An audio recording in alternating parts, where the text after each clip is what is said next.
Apprenons à remercier les gens qui nous rejettent et les lieux qui nous rejettent. Parfois, c'est en nous rejetant qui nous ont poussés vers le trône et vers l'endroit où on devait s'installer. En vérité, quand Dieu veut forcer quelqu'un à quitter sa zone de confort et aller accomplir sa destinée, il durcit le cœur des gens. Il complique la situation.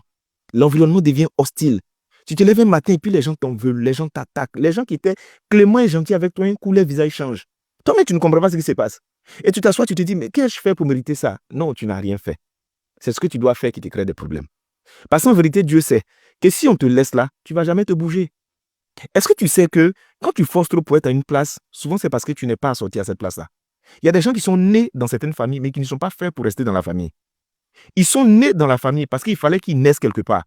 Mais leur but et leur destinée doit les pousser à aller dans un endroit qui est différent et à accomplir de grandes choses. S'ils continuent de t'accepter et à être gentil avec toi, tu vas te sentir tellement à l'aise que tu vas vouloir rester là. C'est pourquoi souvent il ne faut pas t'agripper à certains lieux. Tu sais, il y a des gens, ils pensent que leur place est réservée. Or, ils doivent créer les places. Il y a des gens, ils sont nés, leur place est déjà là. Le parcours est là, tout est tracé, tout est là. Et puis il y a d'autres, eux doivent créer les places. Souvent, quand on te pousse là. Ce n'est pas dehors qu'on te pousse. On te pousse vers l'endroit où tu dois être. Donc, arrête d'avoir de la haine et de la rancœur envers tout le monde. Souvent, il y a des gens, leur cœur est dur. Souvent, Dieu même crée l'oubli dans le cœur des gens. Tu es là, tu souffres, et puis tu les appelles, ils ne répondent pas. C'est parce que dans cette période-là, tu dois apprendre des choses. Tu dois mûrir, tu dois te développer. Et je vais te donner une seule information que tu dois retenir. Même quand tu te perds sur le chemin, la perte fait partie du chemin pour que tu retrouves ton vrai chemin. Il faut juste te garantir que Dieu est avec toi. Parce que s'il est avec toi, partout où tu vas te retrouver, tu vas finir par retomber sur tes pieds. Toutes les personnes qui ont accompli de grandes choses, témoignez en bas pour qu'ils puissent comprendre que le rejet, l'abandon, l'hostilité, ça fait partie du processus de l'accomplissement de la destinée. Souvent, Dieu, avec violence, va pousser les gens à te chasser de ton travail, à te chasser de ta relation, à te chasser du lieu où tu es. Parce que si on ne te fait pas ça, tu es trop confortable, tu ne vas pas aller accomplir de grandes choses. Or, tu es né pour ça. Or, tu es né pour faire de grandes choses. La place que tu vises, où tu veux t'asseoir là, ce n'est pas ta place.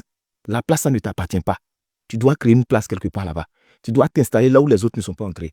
Et tu sais, pour rentrer où tu dois rentrer, on doit te chasser de là où tu es. Donc, il y a des hostilités qui sont divines. Il y a des stress qui sont spirituels. Parce que tu ne veux pas te bouger.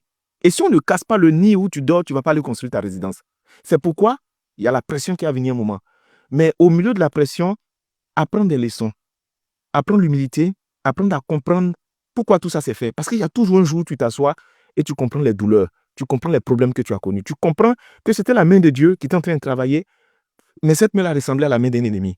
Souvent, quand Dieu pose sa main sur toi, tu as l'impression que Satan même a chargé ta vie. Pourtant, c'est lui qui est derrière. Donc, appréciez toutes les étapes où on vous a rejeté. Appréciez tous ces mots où on ne veut pas de vous. Appréciez ces mots où ils ont dénigré votre qualité.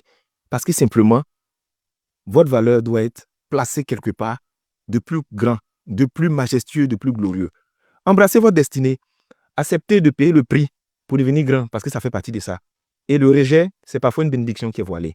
Beaucoup de courage à toutes les personnes qui en ce moment sont en train de traverser en silence des douleurs, des épreuves, le rejet, qui ne savent même plus où donner la tête. Je suis sûr d'une chose. Si Dieu est avec vous, ce que tout le monde ne pense pas, vous allez accomplir. Si Dieu est avec vous, cette grande vision, ces rêves que tu fais vont finir par s'accomplir. Si Dieu est avec vous, même quand tu seras perdu, tu seras sur le chemin pour pouvoir te retrouver. Beaucoup de courage à vous.